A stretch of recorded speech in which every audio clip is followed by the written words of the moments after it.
अस्सलाम वालेकुम।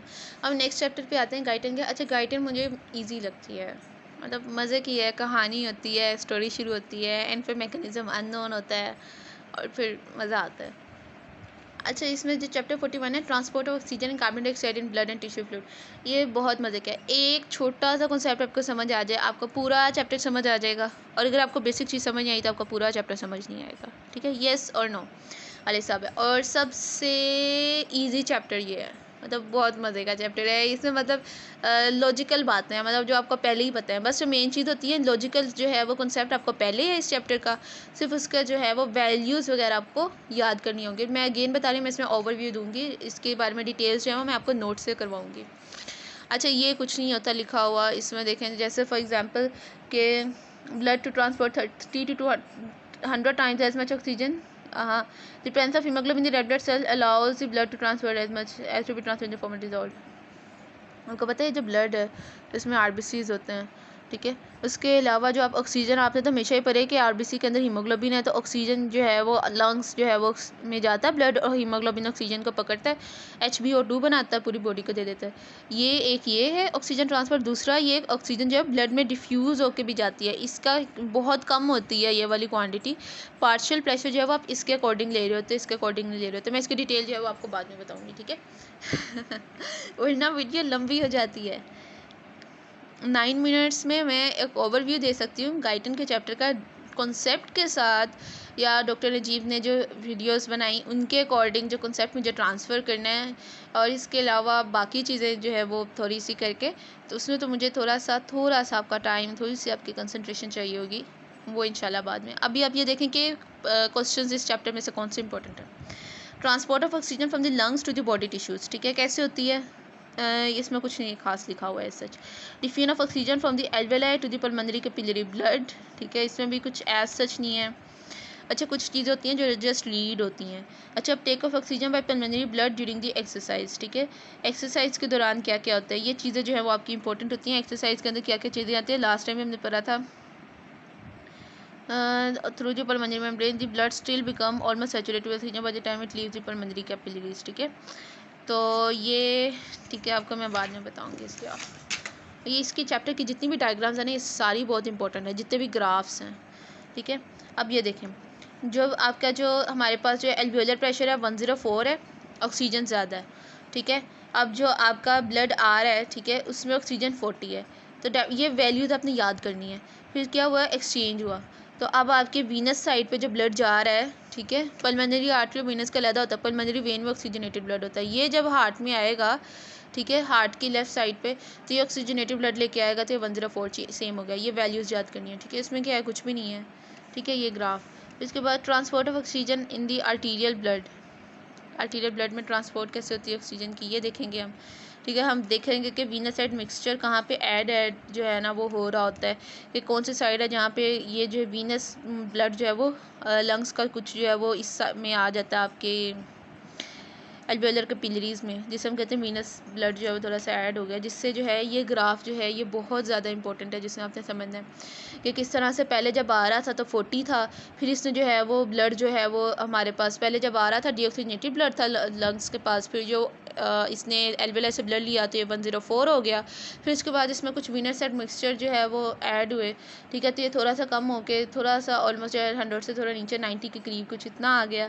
फिर इसके बाद जो है ये इतना ही रहा, फिर जो है ये सिस्टमिक आर्टीरियल ब्लड में आया, फिर आर कैपिलरीज में आया, वहाँ पे जो है उसने ऑक्सीजन दी। ये ऑक्सीजन का ग्राफ है कि ब्लड में ऑक्सीजन कैसे है, और ये पल्मोनरी आर्टरी जो डीऑक्सीजनेटेड ब्लड था वहाँ से लेके आ रहा है ये।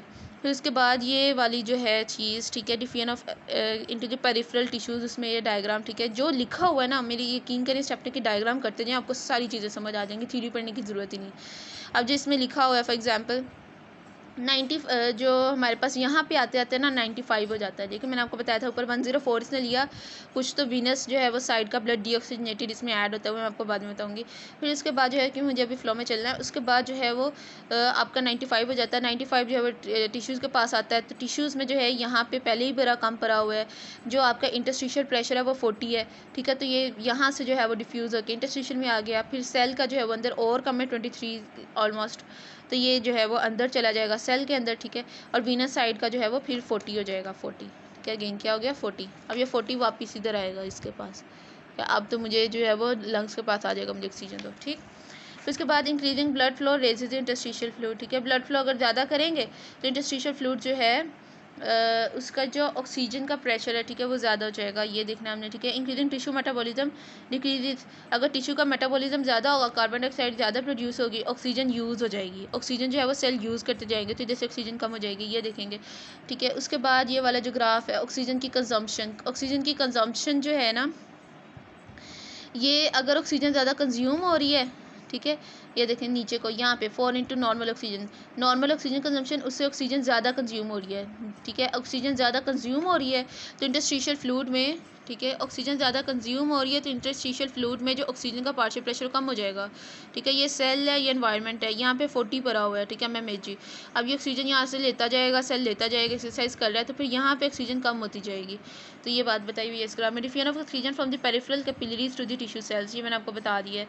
ये वैल्यूज़ थोड़ी थोड़ी इस चैप्टर में आपको देखनी पड़ेंगी। फिर diffusion of carbon dioxide from the peripheral tissue cells into the capillaries and from the pulmonary capillaries into the alveoli, ठीक है। इसमें पल्मोनरी कैपिलरीज से एल्वेलाई में आ जाएगा अगेन, ठीक है, वो चीज़ जो है थोड़ी सी आगे, लेकिन यहाँ पे अब पल्मोनरी कैपिलरी की बात हो रही है, ठीक है। तो इसमें जो है आपको थोड़ा सा चेंज होगा। आर्टीरियल एंड जो है वो उसमें आप देखेंगे कि कार्बन डाइऑक्साइड ज़्यादा होगी, वीनस एंड पे कार्बन डाइऑक्साइड कम होगी, उल्टा है।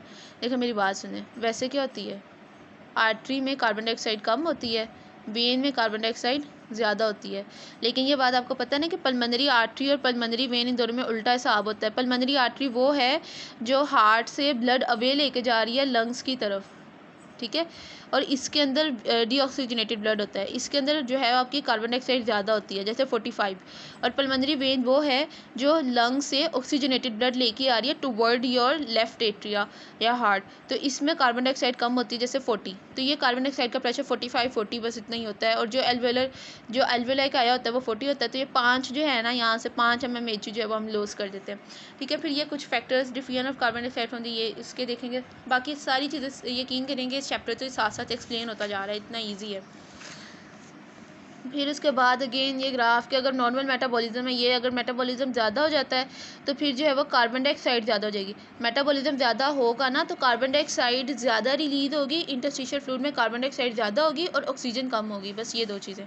फिर role of haemoglobin oxygen transport, ये बहुत इंपॉर्टेंट चीज़ है और ये मेरा यकीन करें लिपनकोट का जो चैप्टर नंबर है 3, मैंने ग्लोबुलर प्रोटीन जो है ना, मेरे ख्याल 3 है ग्लोबुलर प्रोटीन वाला, वो उसकी मैंने वीडियो अपलोड की हुई है, उसमें हीमोग्लोबिन का सारा जो काम है वगैरह, ठीक है, वो सारा मैंने उसमें बताया हुआ है। तो ये सारी चीज़ें उसमें लिखी हुई हैं और ये इंपॉर्टेंट भी है, ये बायोकेमिस्ट्री में भी आपने पढ़ा हुआ है, ठीक है। तो ऑक्सीजन हीमोग्लोबिन डिसोसिएशन का अब क्या है, डिट्टो को भी वही है, amount of oxygen release from haemoglobin, ठीक है, क्या है, और ये ग्राफ, ठीक है। उसके बाद हीमोग्लोबिन बफर टिश्यू PO2, ठीक है, ये आपने बायोकेमिस्ट्री में पढ़ा हुआ है कि हीमोग्लोबिन किस तरह से बफर करती है, ठीक है, ये सेम वही है, ये इंपॉर्टेंट है, ये नहीं करी इंपॉर्टेंट, ये इंपॉर्टेंट है, लेकिन मैं ये कह रही हूँ ये आपने बायोकेमिस्ट्री में पढ़ा होगा, ठीक है। फिर उसके बाद transfer oxygen markedly increase during this strength exercise, exercise होगी तो डेफिनेटली ऑक्सीजन ज़्यादा ट्रांसफर होगी। यूटिलाइजेशन कोफिशिएंट ये करना है, ये आपका वाइवा MCQ, ठीक है, इस पॉइंट से भी इंपॉर्टेंट है। उसके बाद when atmospheric oxygen concentration changes markedly buffer effect of haemoglobin still maintains the almost constant PO2, तो तब भी PO2 जो है वो हीमोग्लोबिन जो है कांस्टेंट मेंटेन कर लेता है अगर कोई इन्वायरमेंट में चेंज भी आ जाए। Factor that shift the oxygen dissociation curve to the right या लेफ्ट, ये आपको मैंने बायोकेमिस्ट्री में बताया हुआ है, ठीक है। लिपनकोट चैप्टर 3 में आपको अगेन एक्सप्लेन करूंगी चैप्टर के साथ, लेकिन लिपनकोट चैप्टर 3 ग्लोबुलर प्रोटीन वाला है बायोकेमिस्ट्री का, उसमें भी आपने ये सारा पढ़ा हुआ है। उसके बाद increase delivery of oxygen to the tissues and the carbon dioxide and hydrogen ions shift the oxygen haemoglobin dissociation curve, बहुत इफेक्ट, ये भी मैंने एक्सप्लेन किया हुआ है, ये इंपॉर्टेंट भी है और ये बायोकेमिस्ट्री में ज़्यादा इंपॉर्टेंट है, ठीक है। उसके बाद इफेक्ट ऑफ BPG ये भी किया हुआ है, ठीक है, ये सारा चैप्टर 3 है। फिर एक्सरसाइज का इफेक्ट जो है, अब आज metabolic use of oxygen by the cell. अब देखें, अब इस ग्राफ को समझें, ठीक है, ये मेटाबॉलिक यूज़ में यही बताया हुआ है। अगर तो सेल ADP का क्या मतलब है, ADP का क्या मतलब है, अगर तो सेल जो है वो एक्सरसाइज कर रहा है ना तो वो ATP ज़्यादा इस्तेमाल करेगा, तो ATP क्या हो जाएगा, कम हो जाएगा और एटीपी किस में कन्वर्ट हो जाएगा, एडीपी में। तो एडीपी क्या हो जाएगा, ज़्यादा हो जाएगा। अगर सेल में एडिनोसिन डाइफॉस्फेट ज़्यादा है, एडीपी, तो इसका मतलब क्या है कि सेल एक्सरसाइज कर रहा है। तो वो कह रहे हैं अगर तो नॉर्मल रेस्टिंग लेवल है तो उसमें रेट ऑफ ऑक्सीजन यूजेज जो है वो ऑक्सीजन कितनी इस्तेमाल हुई वो इतनी है। लेकिन अगर आप इसको ज़्यादा कर दें, ये 1.5 है, यानी कि एडीपी ज़्यादा हो गया। अगर एडीपी ज़्यादा है ना, इसका मतलब क्या है कि सेल ने ज़्यादा एटीपी तोड़ा है, उसने ज़्यादा ऑक्सीजन इस्तेमाल किया, तो रेट ऑफ ऑक्सीजन यूजेज, इस्तेमाल ऑफ ऑक्सीजन का इस्तेमाल करना ज़्यादा हो जाएगा। और अगर ये कम है तो फिर ऑक्सीजन का, अगर एडीपी सिर्फ 0.5 है, इसका मतलब कि सेल ने कम किया है, मतलब कि आप लेटे रहे हो, आपने कोई काम नहीं किया, बैठ के मूवी देख रहे थे, आपने कोई एटीपी कंज्यूम नहीं की, तो आपकी जो ऑक्सीजन यूजेज है, इस्तेमाल ऑफ ऑक्सीजन कम हो जाएगी। ठीक है। उसके बाद effect of deficient distance from the capillary to the cell on oxygen usage. Deficient distance का देखेंगे। Effect of blood flow on metabolic use of oxygen. ठीक है। ये इम्पोर्टेंट वैसे होती हैं चीज़ें जो सिर्फ शॉर्ट क्वेश्चन एमसीक्यू टाइप, ठीक है, या वाइवा टाइप। अच्छा, transport of oxygen in the dissolve state, मैंने आपको बताया था डिजॉल्व स्टेट में भी ऑक्सीजन ट्रांसफर होती है, इंपॉर्टेंट है। ठीक है, मतलब ये कॉन्सेप्ट वाइज इंपॉर्टेंट है, वाइवा वाइज इंपॉर्टेंट है ये चीज़। उसके बाद नेक्स्ट कौन सी चीज़ आ जाती है, combination of haemoglobin with carbon dioxide monoxide, displacement of oxygen. ठीक है, ये चीज़ मैंने आपको बताई हुई है, ये आपको पता होनी चाहिए। वो ये अगेन ये सारी बातें लिपनकोट चैप्टर 3 वाली रिपीट हो रही हैं कि क्या क्या होता है बेसिकली। ठीक है, कि आपके जो कार्बन मोनोऑक्साइड है ये ऑक्सीजन को रिप्लेस कर देती है। ठीक है, कहते हैं ना कि हीटर जो है लगा के सोना नहीं चाहिए, वो क्यों नहीं लगाना चाहिए, कार्बन मोनोऑक्साइड जो है वो डेथ कॉज कर देती है। ट्रांसपोर्ट ऑफ कार्बन डाइऑक्साइड ये देखेंगे हम, और ये चीज़ जब हमने कर ली हुई है। ठीक है, ये वाला जो मैकेनिज्म है ऑलमोस्ट कार्बन डाइऑक्साइड जो है वो आरबीसी में आती है, हीमोग्लोबिन के साथ जो कंबाइन करती है, हीमोग्लोबिन कार्बन डाइऑक्साइड, ठीक है, या जो वाटर के साथ कंबाइन करती है H2CO3 बनाती है, H2CO3 टूटता है, HCO3 नेगेटिव H पॉजिटिव बनाता है, HCO3 नेगेटिव प्लाज्मा में आ जाता है, और H पॉजिटिव जो है उसे हीमोग्लोबिन बफर कर लेती है। ये चीज़ भी मैंने आपको बायोकेमिस्ट्री में बताई हुई है, इसको डिटेल से करेंगे। ट्रांसपोर्ट कार्बन इन फॉर्म ऑफ बाइकार्बोनेटाइन, ठीक है, ये देखेंगे। इसके अलावा यहाँ कार्बन डाइऑक्साइड एसोसिएशन कर्व, ये सेम वही चीज़ें हैं। When oxygen bind with haemoglobin carbon dioxide is release, ठीक है, हाल्डेन इफेक्ट। ठीक है, ये उल्टा है, ये बोहर इफेक्ट का उल्टा होता है थोड़ा सा। ठीक है, इसको डिटेल से जो है वो करना है, और ये इंपॉर्टेंट है, बहुत इंपॉर्टेंट है, इसकी डिटेल करेंगे। रिस्पिरेटरी एक्सचेंज रेशो, ठीक है, ये देखना है, ये इंपॉर्टेंट है। तो ये चैप्टर है हमारा।